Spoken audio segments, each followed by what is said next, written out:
Okay, ito yung tinatawag na Cornell Note-Taking System.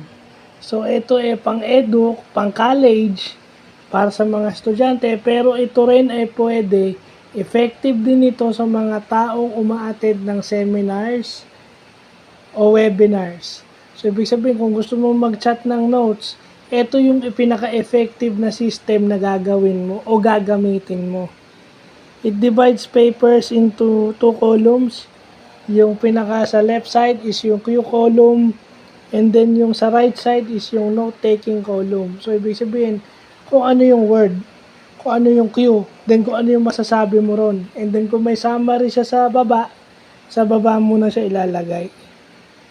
So, yung word na halimbawa, evaporation, condensation yung nandun. Tapos, ano yung masasabi sa kanila. And then, kung may summary sila, ano yon. Di ba? Kung ano yung tungkol dyan. So, yun yung tamang, pinakatama, pinaka-efficient way daw ng pag-organize ng notes. Ito na-invento ni Walter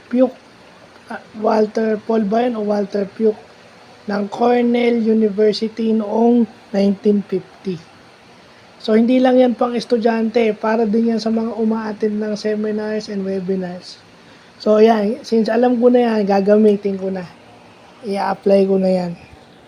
So, yun lang po.